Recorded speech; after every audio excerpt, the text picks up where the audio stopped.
Friends, നിങ്ങൾ വീട്ടിൽ പൂച്ചയെ വളർത്തുന്നവരാണോ അല്ലെന്നുണ്ടെങ്കിൽ അവയെ ഇഷ്ടപ്പെടുന്നവരാണോ? അങ്ങനെയാണെന്നുണ്ടെങ്കിൽ അവർ ചെയ്യുന്ന ഈ രണ്ട് കാര്യങ്ങളുടെ അർത്ഥം എന്തായാലും നിങ്ങൾ മനസ്സിലാക്കിയിരിക്കണം. നമ്പർ 1, ചില സമയങ്ങളിൽ പൂച്ചകൾ നമ്മളെ മൈൻഡ് ചെയ്യാതെ ഒറ്റയ്ക്ക് എവിടെയെങ്കിലും പോയിരിക്കുന്നത് കാണാം. അതെന്തുകൊണ്ടാണെന്ന് ചോദിച്ചു കഴിഞ്ഞാൽ, വളരെയധികം ഇൻഡിപെൻഡൻ്റ് ആയിട്ടുള്ള ജീവികളാണ് പൂച്ചകൾ. അവർക്ക് വളരെയധികം സ്പേസും അതുപോലെ തന്നെ എലോൺ ടൈമും ആവശ്യമാണ്. അതുകൊണ്ട് തന്നെ ഡോഗ്സിനെ പോലെ എപ്പോഴും മനുഷ്യന്മാരുടെ ലവും കെയറും ഒന്നും അവർക്ക് ആവശ്യമായില്ല. സോ അവർ നിങ്ങളെ മൈൻഡ് ആക്കാതിരിക്കുകയോ അതുപോലെ തന്നെ നിങ്ങൾ വിളിച്ചിടത്തേക്ക് വരാതിരിക്കുകയോ ചെയ്തു കഴിഞ്ഞാൽ ഉറപ്പിച്ചോ, അവർ ഇപ്പോൾ ഇരിക്കുന്ന സ്ഥലത്ത് അവർ വളരെയധികം കംഫർട്ടാണ്. ആ സമയത്ത് നമുക്ക് ചെയ്തു കൊടുക്കാവുന്ന ഏറ്റവും നല്ല കാര്യം എന്ന് പറഞ്ഞു കഴിഞ്ഞാൽ അവരെ അവർക്ക് ഒറ്റയ്ക്ക് അവർക്ക് ഇഷ്ടമുള്ള സ്ഥലത്തേക്ക് വിടുക എന്നത് മാത്രമാണ്. സോ അങ്ങനെ ചെയ്തു കഴിഞ്ഞാൽ അവർ നിങ്ങളെ കൂടുതലായി സ്നേഹിക്കുകയും ചെയ്യുന്നതാണ്.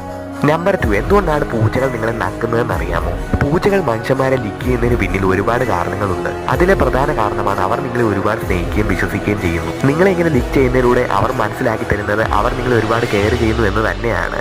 അപ്പോൾ വീഡിയോ ഇഷ്ടപ്പെട്ട തീർച്ചയായും കൂടുതൽ വീഡിയോകൾക്ക് വേണ്ടി ചാനൽ സബ്സ്ക്രൈബ് ചെയ്യാനും മറക്കല്ലേ.